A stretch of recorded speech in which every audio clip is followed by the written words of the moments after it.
Hello again, college football fans. Once again, I'm coming at you during the dead period between the SEC or the conference championship week and the bowl season starting. So I'm just trying to make some videos as much as I can about whatever thoughts are coming to my head about the season and about college football in general. And something I've been chewing on the last couple of days has been the Dan Mullen and Florida situation down there this year, and just what happened to that team, and how does a coach with the pedigree that he had going into Florida lose a team so dramatically the way that he did. And a couple of weeks ago I heard a journalist on one of my local sports talk radio shows talking about how he believes that Mullen lost that team last bowl season by allowing all those guys to opt out, all of his stars to opt out. And he didn't really seem to, people that were close to that program said that he didn't really seem to do a whole lot to mitigate what was going on during that time. And that when you have a locker room full of kids looking at you and saying, okay, well, I guess this is how it's going to be. I guess if championships are off the table, then we no longer have to try very hard, and we no longer have to stick together as a team and finish out a season. And when impressionable young men like that see something like that happen, I think that was a good take that guy said. I can't remember who it was. Don't know who to give credit to, but whoever it was said something that made a lot of sense to me. And I was thinking about that, and I'm thinking about Dan Mullen in Gainesville, and why was he able to maintain such a good, steady program in a hard place to coach in the SEC like Starkville, and then go over to Gainesville and just bite the dust like he did so dramatically at the last season. He had a good thing going for a while. He had 3 pretty good seasons, and then just something that took us all by surprise. And I think that point about giving your players a championship or bust mentality, you have to be careful with that. Nick Saban in Alabama was accused of that in some of his earlier seasons. Obviously, that 2008 Sugar Bowl against Utah after they had lost the SEC championship game. And I do believe that Andre Smith might have been one of the first opt-out kind of guys. But he was not a Saban recruit, so people kind of forgave him for that. And then the following season was a national championship, but the season after that, Alabama had to play a lower profile bowl game, the Citrus Bowl against Michigan State, and of course they just destroyed them in every way that a team can be destroyed.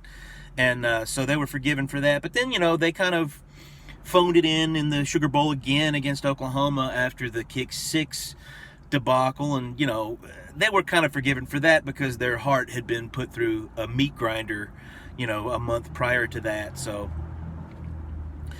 that was sort of forgiven and understandable at the time. But there were grumblings among Bama Nation that if the championship and the ultimate goal has been taken off of the table, then they are no longer giving max effort and that sort of thing. And there's some truth to that.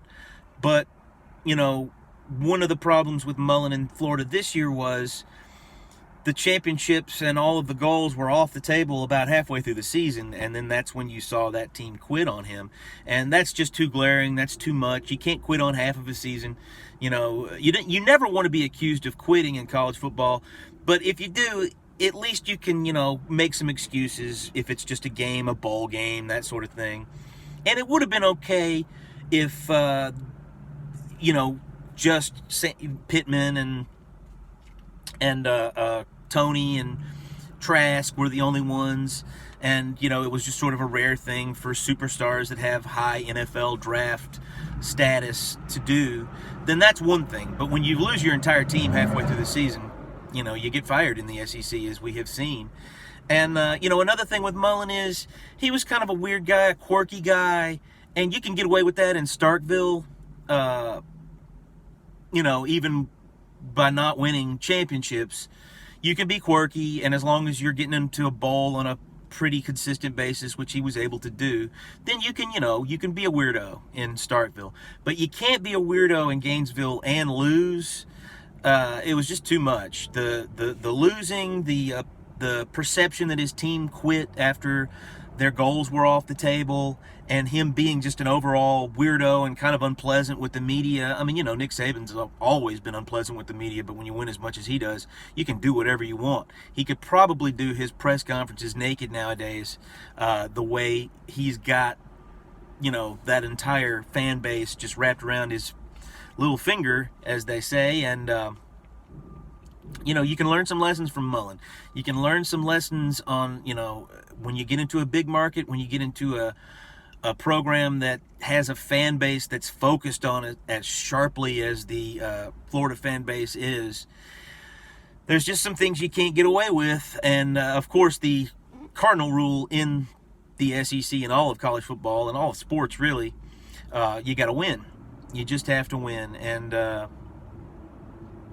when you begin to lose, and then you've got other things that people are questioning, you're not going to last very long in the conference. And that's what we saw happen.